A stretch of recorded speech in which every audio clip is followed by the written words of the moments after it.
le premier voyage. Puiser de l'énergie pour savourer le temps présent. La princesse qui s'éparpillait. Le lendemain matin, les jumeaux se levèrent très tôt. Après une douche rapide, ils prirent la route de la Chaume d'Or. Le soleil commençait juste à poindre et leur cœur battait très vite.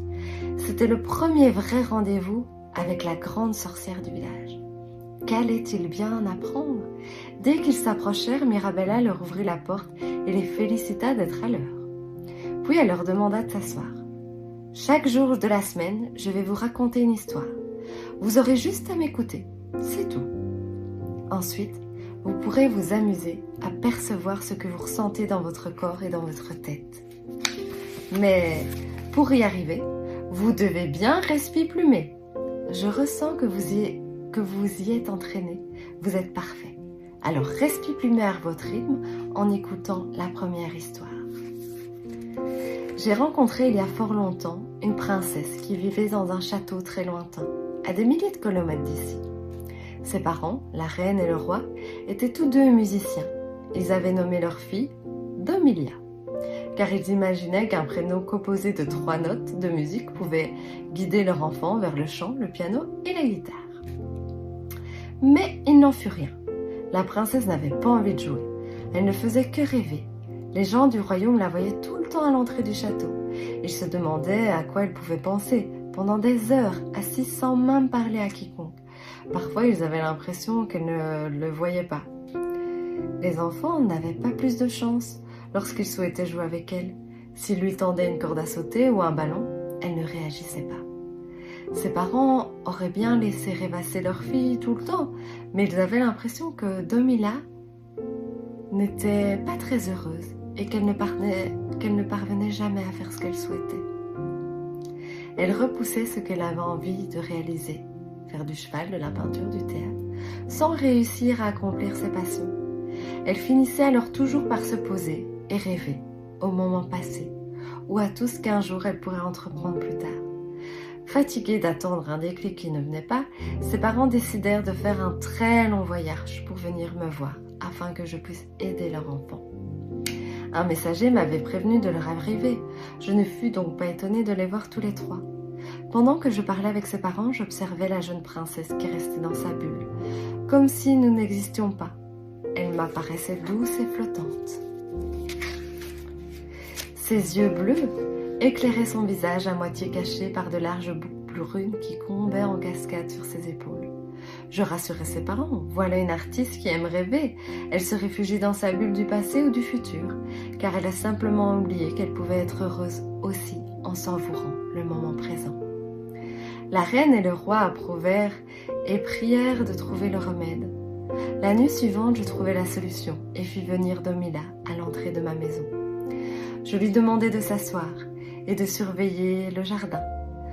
Regardez bien, quelque chose va surgir de la terre. Attention, c'est si petit qu'il sera peut-être difficile de le voir, surtout si tu penses à autre chose. Domila fixa par terre avec beaucoup d'attention et pour tout vous dire, je sentais bien qu'elle se posait des questions. Puis elle s'amusa à sentir l'herbe qui la chatouillait. Alors elle inspira à fond pour mieux ressentir dans l'air ce qui allait pouvoir surgir. Elle parvenait à entendre le vent, les oiseaux et même le mouvement des insectes. Elle était ébahie par toute cette vie autour d'elle et ne voyait pas le temps passer. Soudain elle cria « Ça y est, je l'ai vue !» « Quoi donc ?»« La fourmi, là, comme elle est jolie, une belle petite fourmi tout rouge. » Je la félicitai car je savais que c'était la première fois qu'elle observait la nature avec autant de concentration. Et sans doute la première fois qu'elle s'apercevait que des fourmis rouges avaient de l'herbe.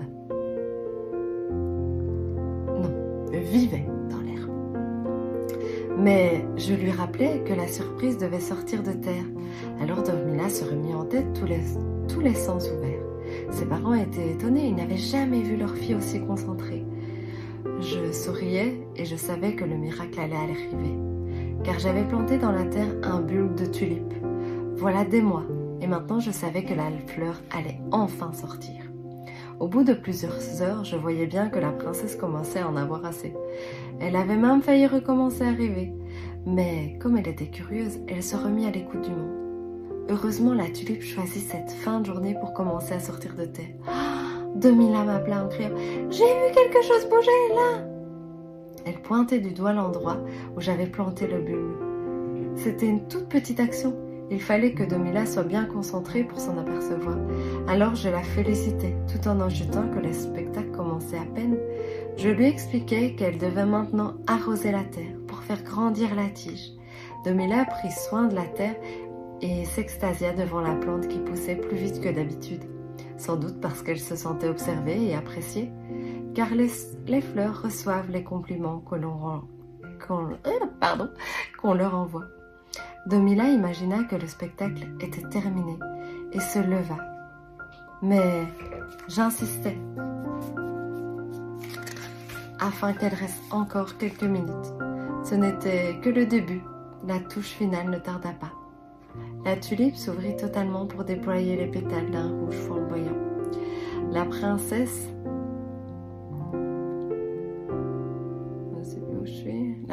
et ses parents étaient médusés. Domila était particulièrement fière. Elle était persuadée que c'était son arrosage minutieux qui avait permis à la fleur d'être aussi belle. Il était temps pour la famille royale de repartir. La jeune princesse avait de la peine à quitter sa belle tulipe. Je lui ai appris à garder cette fleur à l'intérieur d'elle, tout en bas du ventre, comme si une tige d'argent la reliait à la terre. J'ajoutais qu'elle pouvait chaque jour regarder sa fleur rouge et si elle était fermée, l'arroser pour qu'elle s'ouvre. Domila retrouva très vite sa tulipe dans le bas de son ventre, bien attachée à la terre. Elle vit que sa tulipe avait des pétales encore plus magnifiques.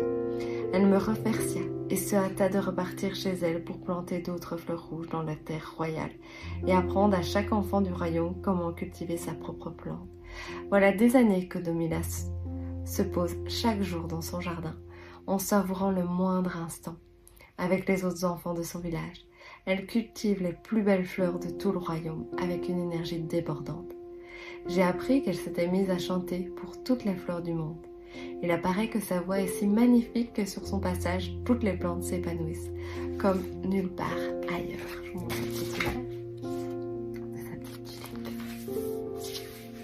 La fleur d'Enzo et Lola. Une fois l'histoire terminée, Mirabella se glissa jusqu'au grand bocal de lumière rouge. Certaines étaient rouges pâles, d'autres rouges vifs. « Jamais je n'ai vu autant de différents rouges de ma vie !» s'écria Enzo. Lola, qui était encore un peu bercée par le conte, écarquilla soudainement les yeux en apercevant le vase rouge. Ses yeux brillaient de bonheur. « À vous !» enchaîna la jolie sorcière. « Je vous invite à respirer en fermant les yeux. Et maintenant découvrez votre couleur rouge dans le bas du ventre, car chacun a une couleur unique. Observez comment est votre fleur. »« Pour moi, c'est pas une tulipe, s'exprima Lola, c'est une rose rouge. Et elle sent merveilleusement bon. Et moi, c'est une fleur que je connais pas. En tout cas, elle est fermée pour l'instant, s'agaça Enzo. Vérifie que sa tige va bien dans la terre pour qu'elle puise bien toute l'énergie dont elle a besoin et arrose-la. Tu verras qu'elle s'ouvrira, claironna l'éclaireuse.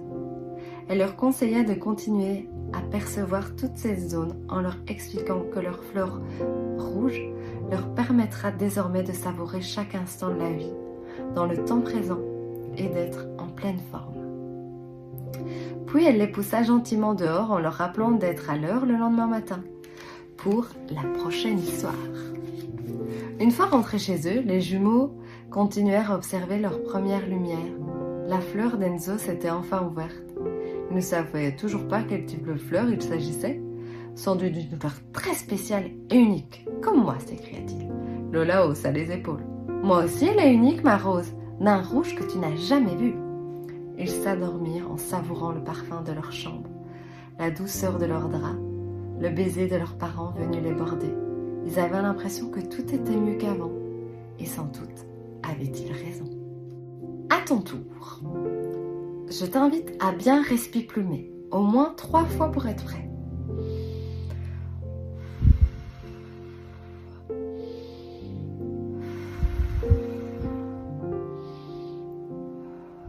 Puis, mets toute ton attention sur le bas de ton ventre, afin de savoir comment est ta couleur rouge. Remarque si la tige est bien plantée et si la fleur est ouverte ou fermée. imagine que tu l'arroses pour qu'elle devienne plus grande, plus épanouie. Ainsi, toi aussi, tu pourras profiter encore plus de tous les petits et les grands bonheurs. À chaque fois que tu repenseras à ta fleur, elle sera encore plus belle et t'apportera encore plus d'énergie. Alors je vous invite à partager l'un et l'autre comment est votre fleur et à aller même plus loin, à prendre un cahier, si possible A4, un cahier que vous allez utiliser après chaque conte. Et je vous invite à la dessiner cette fleur, à la peindre, à la faire de la taille que vous voulez, à mettre des paillettes, à vraiment vous approprier cette fleur pour qu'elle soit la vôtre et que vous puissiez la voir dans votre imagination et la voir aussi dans votre cahier.